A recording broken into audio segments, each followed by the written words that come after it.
Welcome to Telugu stories fun world. Mahabharatam episode 11 చూడండి. ఇది ధర్మయుద్ధం. Mahabharatam 11వ episode గురించి అలా మనం తెలుసుకుందాం. దీనికంటే ముంగటి ఎపిసోడ్ ఏమైంది అనేది చిన్నగా చెప్తా ఈ నూరి, ఎందుకంటే అది విని ఇది చూస్తే మీకు మంచిగా అర్థమవుతుంది. ఏం అవుతుంది అంటే, కుంతి దుర్వాస మహర్షి వరం పొందుతుంది కదా, ఏ దేవుడు పిలిస్తే ఆ దేవుడు వచ్చి పిల్లగాని ఇచ్చే వరము.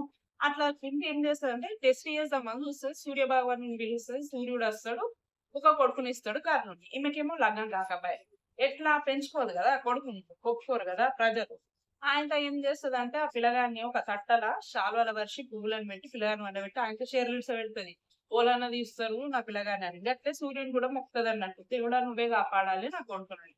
అట్లా ఇక కర్ణుని ఒకరు తీసుకుంటారు, పెంచుకుంటారు. ఇక అటెంట్కి ఏమైతుంది అంటే, కుంతికి స్వయంవరం పెడతాడు అలా నాయన. స్వయంవరం పెట్టగానే ఏమైతుంది, అందరు రాజులు వస్తారు. ఆ స్వయంవరంలో పాండురాజు అడిగిన ప్రశ్నలకు గెలుస్తాడు. గెలిచి కుంతిని లగ్నం చేసుకుంటాడు.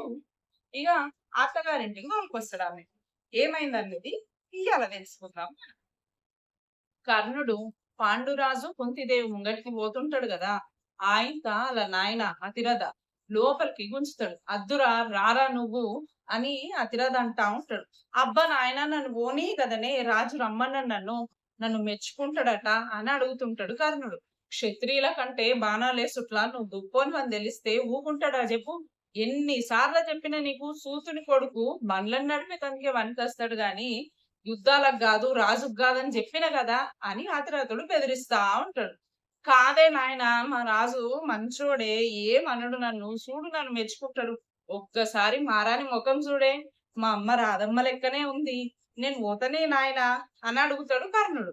ఇక విదురుడు అంటాడు, అటు చూడు మహారాజా, మీకోసం ఆటలు ఆడేటోళ్ళు నాటకాలు వేసేటోళ్ళు వస్తురు, పాటలు కూడా వాడతారట, వాళ్ళే కావచ్చు మరి ఆ పువ్వులేసింది అని విదురుడు అంటాడు. ఇక అందరు అంటారు, పాండురాజుకు జై హో, పాండురాజుకు జై హో అని. ఇక పాండురాజు ఇంటికి పోతాడు. ఇక రాజ్యంలోనేమో శకుని పచ్చీసాట ఆడుతా ఉంటాడు ధృతరాష్ట్రునితోటి. ఇక ఆడుకుంటా ఇట్లా అంటాడు సంజయ్ తోటి. ఈ సంజయ్ ఎవరు అంటే ధృతరాష్ట్రునికి సంత సైనికుడు అన్నట్టు. అంటే అన్ని కండ్లకు కట్టినట్టు చెప్తాడు అయ్యేటి ధృతరాష్ట్రునికి. శకుని ఏమంటాడు అంటే, తిప్పలు వస్తనే ఉంటాయి సంజయ్య అని చెప్తుంటాడు. వీటికి తగ్గట్టు జవాబు లేకపోవాలి, మనం అందులోకెళ్ళి ఎట్లా బయటపడాలి అని చెప్తుంటాడు సంజయ్. ఇక ధృతరాష్ట్రుడు అంటాడు, కొన్ని తిప్పలకు జవాబులు దొరకై శకుని, మన అదృష్టంతో ముడిపడతాయి అవి అని ధృతరాష్ట్రానికి వస్తాడు. కరెక్ట్ చెప్పినావు మహారాజా, ఆవు కొన్ని తప్పులకు అదృష్టంతో ముడిపడతాయి, ఏ తిప్పలు ఎట్లొస్తాయి ఏంది అన్నది. అవు సంజయ్య, ఒక ముచ్చటతో చెప్పు, నీ ముంగట ఈ ఇబ్బంది ఉన్నది కదా, ఇళ్ళకి ఎట్లా బయటపడతావు చెప్పు నువ్వు అని శకుని అంటాడు. ఇగో ఆరు పడితే నేను ఇంట్లో పోతా అంటాడు సంజయ్య. కానీ ఆడ 5 పడుతుంది. పాచికలతోటి దోస్తాన్ చెయ్యాలి సంజయ్య అని శకుని నవ్వుతాడు. జీవితం ఈ ఆట లెక్క కాదు శకుని అని ధృతరాష్ట్రుడు బెదిరిస్తాడు. నేను కూడా జీవితం గురించే మాట్లాడుతున్నా మహారాజా అంటుట నవ్వుతాడు. ఇంకొందరు జ్ఞాపకాలలో ఉంటారు, కొంతమంది ఏమో మనసులలో ఉంటారు, 2 కాళ్ళ మీద నడుస్తుంటారు, మన చుట్టే తిరుగుతుంటారు. కానీ మనం అలాని మనుషులు అనుకొని తప్పుపడతాం మహారాజా అని శకుని చెప్తుంటాడు. ఓల గురించి మాట్లాడుతున్నావు శకుని అని గట్టి కొడతాడు ధృతరాష్ట్రుడు. పాండురాజు గురించి, ఆయన ఇప్పుడే లగ్నం చేసుకొని వస్తుండు కదా, ఆయన గురించి కరెక్ట్ ఆలోచన చేయి మహారాజా, మంచిగా చూదురి ఏం చేస్తుండు ఏంది అన్నది శకుని చెప్తుంటా ఉంటాడు ధృతరాష్ట్రుడు. ఇక ఆడనేమో గైన్లా బయట ఇంటి ముంగట అందరు ఎదురు చూస్తా ఉంటారు, కొత్త పిల్లగా వస్తారు కదా గందు. ఇక ఆడ ఇట్లా అంటారు, అంబాలిక ఏమంటారు అంటే, అక్క గాంధారి ఇంకా రాలేదేంటి వీడికి అని అడుగుతారు. సుగద నాతోటి చెప్పింది, వీళ్ళకు ఆరతి ఇచ్చేటందుకు పోవద్దన్నాడట ధృతరాష్ట్రుడు అని అంబిక చెప్తారు. మరి అంత ఆరతి ఇచ్చేది గాంధారి కదక్క అని మళ్ళా అంబాలిక అడుగుతారు. ఇక సత్యవతి అంటది, అంబాలిక, గాంధారికి ఆరతించేందుకు రాజగురు పెళ్ళ వచ్చింది కదా అని ఆమె చెప్తుంది. అప్పుడంటే మన ఇంట్లో ముత్తైద లేకుండే కదా, కానీ ఇప్పుడు మన ఇంట్లో ముత్తైద ఉండగా వేరేటోళ్ళు ఆరతించేందుకు అచ్చుడు మంచిది కాదు కదా రాజమాత అని అంబాలిక అంటది. కుటుంబంలో ఎసుంటి అపశకునం గాని వేసినత్తా నేను అని గాంధారి అనుకుంటా పల్లెం పట్టుకుని ఎదురుగా వస్తుంది. ఇక పిల్లగానే వస్తారు ఇంటి ముంగటికి. అందరికి నమస్కారం పెట్టి కాలు ముక్తా ఉంటారు, ఆశీర్వాదం తీసుకుంటారు. ఇక గాంధారి ఆరతిస్తుంది. వాళ్ళకి ఇక పాండురాజు అంటాడు, నా పెళ్ళాము నీ దీవెనలు కోరుతుంది వదినే అని చెప్తాడు. ఏమని దీవించాలి కుంతి నిన్ను? ముత్తైతనమా, సంతానమా, ఆయుష గట్లేలా గంగుడికైపాయే అని కాందారు అంటది. ఇక అంబాలికానికి వస్తది, గిట్లా దీవించు బేఫికర్, నువ్వు ఏదనుకుంటే గదే కావాలి అని, ఏ బాధ ఉండదు ఇక అని ఆమె చెప్తది. ఇక మళ్ళా కథను అటు చూపిస్తారు. ధృతరాష్ట్రుడు శకుని పచ్చిసాట కట్టిపోతాయి. ఇక శకుని అంటాడు, కాయలను చూసుకుంటా గవలేయాలి మహారాజా, అన్ని తిప్పలు పోతాయి మనకు అని చెప్తుంటాడు. ఇక ఆడికెళ్ళి కుంతిని అందరు ఎదుర్కొని లోపల తీసుకొస్తారు. ఇక కుంతిని దేవుని గుళ్ళకి తీసుకుపోతుంది గాంధారి. తీసుకుపోయి ఇట్లా అంటది, కుంతి ఇది మన ఆచారం, నీకు నచ్చిన దేవుని బొమ్మను పంతులకి ఇయ్యి, ఆయన ప్రాణ ప్రతిష్ఠ చేస్తాడు అని చెప్తది. కుంతి తెచ్చి ఇస్తది ఆమెకు నచ్చిన దేవుణ్ణి. ఇక అందరూ ఆ పంతుల కాళ్ళకు మొక్కుతారు, దేవునికి మొక్కుతారు. ఇక కుంతి అంటది, అక్క అందరు దీవించిర్రు నన్ను గాని బావే ఏడ కనబడతలేడు. మా ఆయన అచ్చెతోవల మొత్తము వాళ్ళ అన్న గురించే చెప్పబట్టిండు. మా అన్న దీవిస్తే ఆ దేవుడు దీవించినకున్నా నాకేం కాదు, దేవునితో సమానం అని అనుకుంటా ఉన్నాడు. మొత్తం తువ్వల అదే ముచ్చట చెప్పిండు అక్క అని కుంతి అంటది. అక్క ఒక ముచ్చట అంట, నువ్వు ఏం గొప్పడద్దు అని ఇట్లా తడబడుకుంటా చెప్తది అన్నట్టు కుంతి గాంధారికి. మన ఇంటికి గట్టే తోరణానికి చక్కటి చూసి పెడతామా, అందులో ఒక్క ముళ్ళు ఉన్నా కూడా మంచిది కాదని అంటారు పెద్దోళ్ళు అని కుంతి అంటుంటది.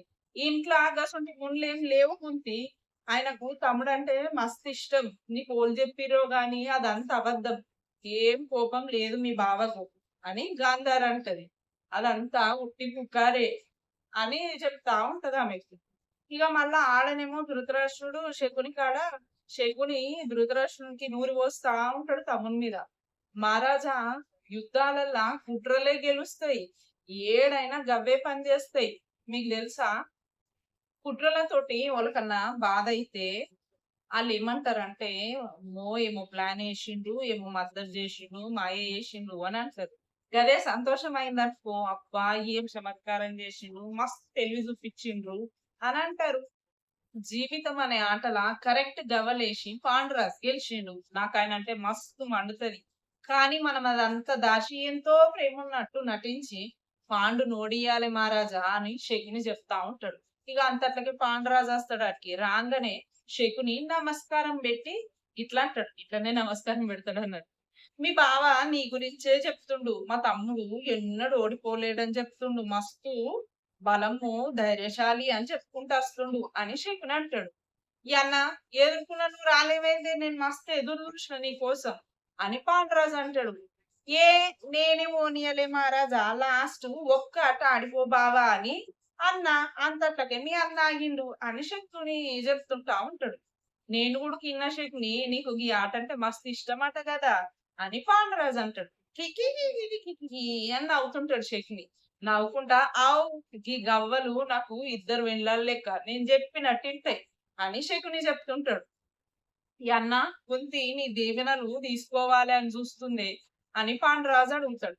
ఆ అని ధృతరాష్ట్రుడు అంటాడు. అతద్దు, మేమే పోయి చూడాలి కొత్త పెళ్లి పిల్లను మహారాజా, మీ బావ రేపు పొద్దుగాల వస్తాడని చెప్పు మా చెల్లెకు, ఎందుకంటే కొత్త పిల్లకు కానుకలు ఇయ్యాలి కదా, అవన్నీ తయారు చేస్తాం, మళ్ళా ఉట్టి మరదలు కాదాయే, ఆమె రాజ్యానికి రానాయే అని శకుని అంటాడు.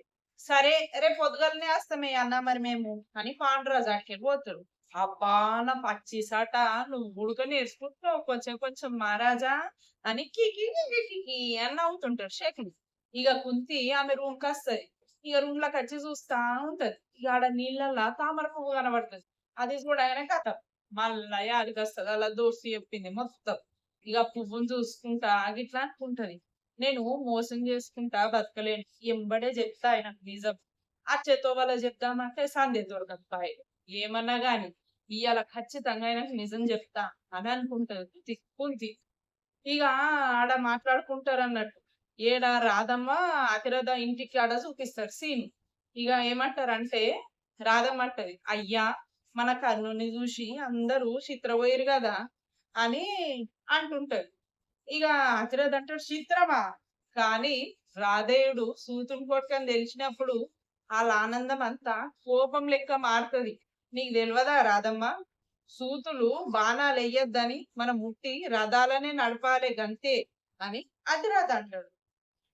గట్ల భేదం ఎందుకే నాయన, నువ్వే చెప్పినావు కదా మంచి పనులు చేస్తే మెచ్చుకుంటారని అని కర్ణుడు అడుగుతాడు అలా నాయన. నాతోటి వాదన పెట్టకు బిడ్డ, మంచి పనులైనా పద్ధతి చేస్తే మంచిగా ఉంటది, అప్పుడే మెచ్చుకుంటారు అందరు. వేరేటోళ్ళు చేసే పని మనం చేస్తే ఓళ్ళు మెచ్చుకోరు, మీదికెళ్ళి తిడతారు. ఇంకా దీంతో మనల్నే కాదు మన కుల పుల్లని గుంట తిడతారు. గిద్దెలు కదా మీరన్నా చెప్పరా వాళ్ళకు అని వాళ్ళని గుంట తిడతారు అని అతిరాధుడు అంటాడు. నాయన నాకు తెలిసే రాజు నన్ను మెచ్చుకుంటాడు అని కర్ణుడు అంటా ఉంటాడు. అనగానే అతిరథుడు కోపంతో ఇట్లా అంటాడు, ఇంకా వాదన పెడతానే ఉంటావా నువ్వు, ఎన్ని సార్లు చెప్పాలి నీకు? సరే ఓ బాణం తీసుకో, ఎయ్యు మీదికి, మొత్తం ఈ లోకంలోనే మాట్లాడుకోవాలి. రాజులను ఓడించే ఓ సూతుడు హస్తినాపురంలో పుట్టిండని మీ అమ్మకి నాకు ఏమన్నా గానిగా అని కోపంగా అంటాడు అతిరథుడు. ఆయన కర్ణుడు బాణం తీసుకొని చెరువు కాడికి పోతాడు. పోయి అవిటికి ఇట్లా దండం పెట్టుకుంటాడు. పెట్టుకొని ఆయన వీటిని నీళ్ళలో వారేస్తాడు. ఇక ఆడికెళ్ళి కథ మళ్ళా కుంతిదేవి కాడికి వచ్చి ఆడ చూపిస్తారు అన్నట్టు. ఇక కుంతి ఆలోచన చేస్తా ఉంటది అలా మొగునికి నిజం ఎట్లా చెప్పాలి అని. అంతట్లకే పాండరాజు వస్తాడు రూమ్ లో. ఒక డబ్బా తెస్తాడు చేతిలో ఆయనతో. ఆ డబ్బా మూత తీసి అందులోకెళ్ళి నెత్తిలో పెట్టుకుని పప్పుని తీస్తాడు. ఇక తీసి గిట్లా అంటాడు, కుంతి ఈ చూడమ్మనికి ఆడోళ్ళు అలా భర్తకి ఇచ్చిన విలువిస్తారట. ఆడోళ్ళు దీనిని పెట్టుకొని నెత్తిలా మస్తు మొలుస్తారట. అలా మొగునికి అందరికంటే ముఖ్యమైన స్థానం ఇస్తారన్నట్టు అలా జీవితంలో. వెనకటికేళ్ళు వస్తున్న ఈ ఆచారము నాకంత నచ్చదు, నేనే దీనిని నెత్తిలో పెడతాను, ఇదే మన ప్రేమకు నమ్మకం అని అసలు కూడా మనం తీసి నెత్తిలో పెడతాడు పాండరాజు. అవ్వో దీన్ని నెత్తిలో పెట్టుడు మస్తు కష్టం ఉన్నది, దీనికంటే రాజ్యాన్నేలుడే అలకగా ఉంటది నాకైతే అని పాండురాజు అంటాడు. సరే రాజా నేనే పెట్టుకుంటా దీన్ని ఎత్తులే అని కొంచెం ఇదేమంటది. ఇక పాండురాజుకి ఇట్లా అంటాడు, ఒక మాట చెప్పాను నాకు కుంతి, స్వయంవరంలా నువ్వు అడిగిన ప్రశ్న నాకు మస్తు నచ్చింది. అప్పుడు నేను ఈశ్వరంకి మొక్కిన, ఆ దేవుడా ఈమెకు నేను చెప్పే జవాబు నచ్చాలే అని మొక్కిన అని పాండురాజు అంటాడు. నేను కూడా నిన్ను చూడంగానే మొక్కిన దేవునికి ఈయన నాకు నచ్చే జవాబే చెప్పాలి అని కుంతి అంటది. ఇద్దరు అట్లా మాట్లాడుకుంటా ఉంటారు. నువ్వేం తెలుసుకోవాలనుకున్నావు కుంతి, బుద్ధినా లేకపోతే మనసునా అని పాండరాజు అడుగుతాడు. మనసునే అయ్యా అని కుంతిదేవి అంటది. మనం దేన్ని సొంతం కావాలనుకుంటామో దానికే పరీక్ష పెడతాం అని కుంతి అంటది. నువ్వు మస్తు హుషారు, నువ్వు ఒక్కటే ప్రశ్నతోటి నా మనసుకు పరీక్ష పెట్టి నువ్వు గెలిస్తేవి కూడా అని పాండరాజు అంటాడు. రాజులు ఉట్టిగా వేరేటోళ్ళను నమ్మద్దు అని కుంతి చెప్తా ఉంటది. అంటే నీకు నా మాట మీద నమ్మకం లేదా, లేకపోతే నీ అహంకారం మళ్ళా గుర్తు చేస్తున్నావా నాకు అని పాండురాజు అడుగుతాడు.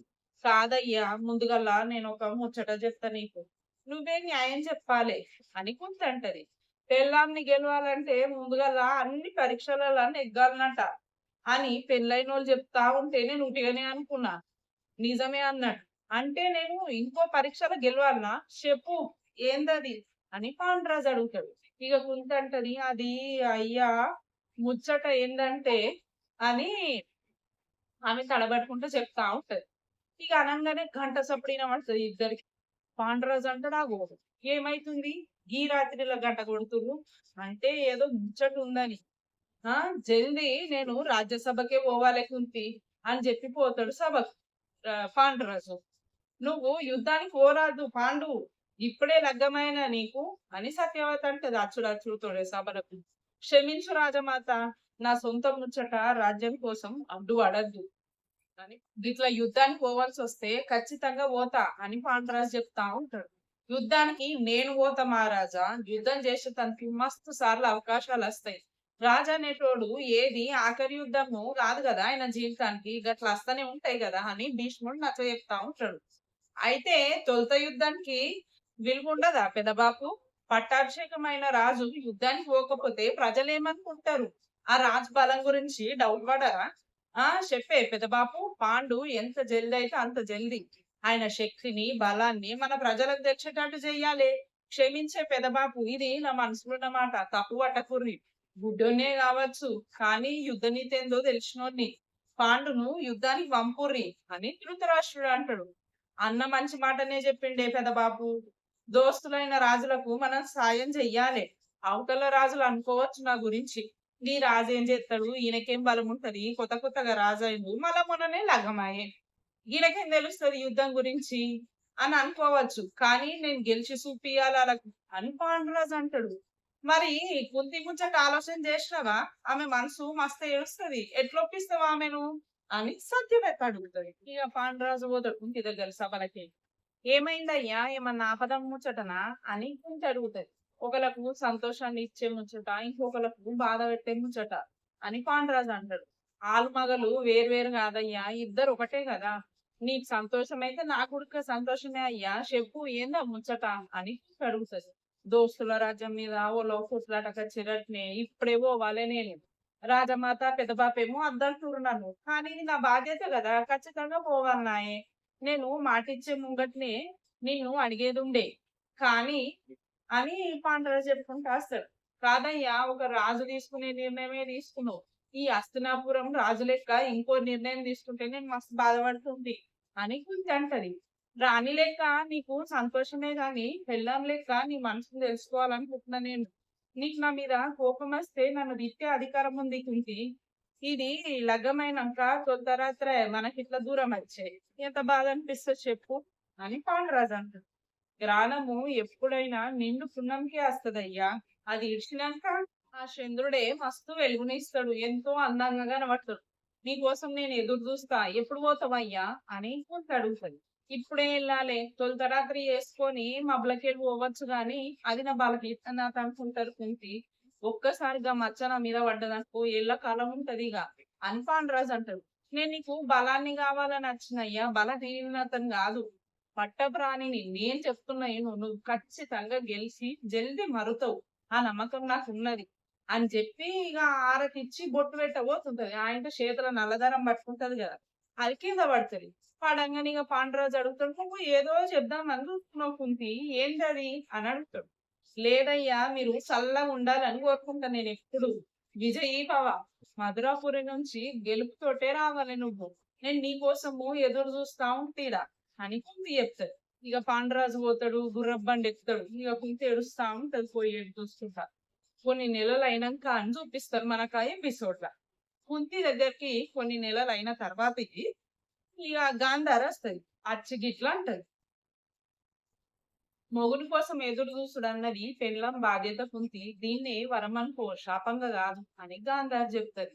అక్క నన్ను క్షమించక్క, నేను మీ అందరికి బాధ పెట్టాలనుకుంటలే అని కుంతి చెప్తా ఉంటది. అయితే మరి అన్నం తినుడు ఎందుకు మానేసినావు, ఎందుకు తింటలేవు అని గాంధార్ అడుగుతది. మరి ఏం చెయ్యాలక్క, ముందేమో గంటలు కొట్టుకుంటా ముచ్చట చేస్తుండే ఆడ ఏమైందని, ఇప్పుడు అది కూడా లేదా అని కుంతి అంటది.